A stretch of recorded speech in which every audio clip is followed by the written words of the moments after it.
अर्शिया उस बदतमीज़ी के बाद अपने रूम में चली जाती है। डॉक्टर सिहाम उससे वजह पूछने के लिए पीछे जाते हैं उसके कि आखिर ऐसी क्या वजह हुई, उस बुढ़े ने तुम्हें क्या बोला। जाकर उससे ये सवाल करते हैं तो अर्शिया कहती है कि वो मुझे ज़बरदस्ती रिंग पहनाने की कोशिश कर रहा था, इसलिए मुझे गुस्सा आ गया और मुझे जो ठीक लगा वो मैंने कर दिया। तो जवाब में सिहाम कहता है तुमने बिल्कुल ठीक किया है, और आखिर उस बुढ़े की इतनी मजाल कि वो तुम्हारे साथ फ्री होने की कोशिश करे। तो जवाब में अर्शी भी नीचे देखती हुई रो पड़ती है। यहाँ पे डॉक्टर सिहाम उसको सहारा देते हैं और उसको समझाते हैं। दूसरी तरफ आपको दिखाया जाएगा कि अर्शिया का बाप रूम में आकर अर्शिया से कहता है कि तुमने उसके साथ इतनी बदतमीज़ी क्यों की, और सिमाप से कहता है कि क्या तुमने इसको कोई तमीज़ नहीं सिखाई कि घर आए मेहमान के साथ इस तरह की हरकत करते हैं। तो जवाब में अर्शी कहती है कि आखिर वो मेहमान आपके तमीज़ी करने की कोशिश करे या आपके साथ मिसबिहेव करे तो फिर आप उसके साथ ऐसा ही और साफ कहता है कि उसने तुम्हारे साथ ऐसा क्या कर दिया कि तुमने सबके सामने उसके मुंह पे थप्पड़ ही मार दिया। तो अर्शी जवाब में कहती है कि आपको नहीं पता उसने मेरे साथ क्या किया है, और आप बेहतर ही होगा कि इस सब मामलों से दूर रहें। मुझे जैसा ठीक लगा मैंने वैसा किया, आपने भी तो कोई कसर नहीं छोड़ी मुझे सबके सामने जलील करने में। तो यहाँ पे वो साफ कहता है कि मैं तुम्हारा बाप हूँ और मेरा तुम पर पूरा पूरा हक है। और आगे सिमाप को कहता है कि एक बात तुम माँ बेटियाँ कान खोल के सुन लो कि मैं अर्शिया की शादी उस बुढ़े से करने जा रहा हूँ, और इसके बाद अर्शिया ने अगर इस किस्म की बदतमीज़ी की तो मैं सिमाप तुम्हें तलाक दे दूंगा। तो यहाँ पे अर्शिया और उसके घर वालों के मुंह पर बहुत ही ज़्यादा हैरानगी सी छा जाती है।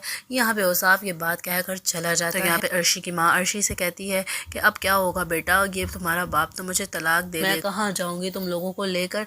तो यहाँ पे जवाब में अर्शी कहती है कि ऐसा कुछ भी नहीं, मैं बाबा को ऐसा कुछ भी नहीं करने दूंगी, और आप बिल्कुल डरे भी, किसी से डरने की कोई भी ज़रूरत नहीं है। यहाँ पे अर्शी की माँ बहुत ही ज़्यादा रोती है। दूसरी तरफ डॉक्टर सिहाम को जब ये बात पता लगती है कि उसका बाप उसकी शादी उस बुढ़े से करने जा रहा है तो वो आकर अर्शी को कहता है कि तुम उसके साथ शादी नहीं कर सकती। तो जवाब में अर्शी कहती है कि मैंने कब कहा कि मैं उसके साथ शादी करना चाहती हूँ। सिहाम कहता है अगर तुम्हारे बाप ने तुम्हारे साथ ज़बरदस्ती करने की कोशिश की तो मैं उन लड़कों में से नहीं हूँ जो खड़े खड़े देखता रहूँगा और सहता रहूँगा, मैं तुम्हें लेकर भाग जाऊँगा। तो यहाँ पे अर्शी सिहाम की बात सुनकर बहुत ही हैरानगी से उसकी तरफ देखती है, लेकिन यहाँ पर सिहाम अर्शी से कहता है कि आखिर ये लोग तुम्हारे साथ ज़बरदस्ती नहीं कर, बिल्कुल साफ साफ और साफ के मुंह पर इनकार कर दो। तो जवाब में अर्शी खामोश हो जाती है। अर्शी सिहाम को ये बात नहीं बता सकती कि आखिर उसके बाप ने उनको क्या धमकाया है, और उसकी माँ को तलाक की धमकी भी दी है कि अगर उसने शादी ना की तो उसके माप को तलाक दे देगा। लेकिन यहाँ पर अर्शी अपनी ज़बान को बंद ही रखती है क्योंकि उसकी शर्मिंदगी का भी सवाल होता है। दूसरी तरफ आपको दिखाया जाएगा फिर से अपने चालाक दिमाग को यूज़ करते हुए एक बार फिर से इनको चकमा देगी और भाग जाएगी,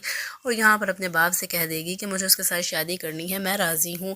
तो यहाँ पर सब हैरानगी की तरफ उससे देखेंगे और पूछेंगे भी कि आखिर तुम उसके साथ क्यों शादी करना चाहती हो, वो तो बुढ़ा सा है। अनुषा और इमाद जैसे ही उससे ये बात पूछने लगेंगे तो जवाब में अर्शी कहेगी कि मेरे बाप ने मेरे लिए कुछ सोच समझ कर ही फैसला किया होगा, इसलिए मुझे इनके फैसले मंजूर हैं और मैं उसके साथ शादी करने के लिए बिल्कुल तैयार। यहाँ पे औसाफ बहुत ही ज़्यादा खुश होगा क्योंकि उसके हाथ तो दौलत आने वाली है, इसलिए वो खुशी से झूम उठेगा।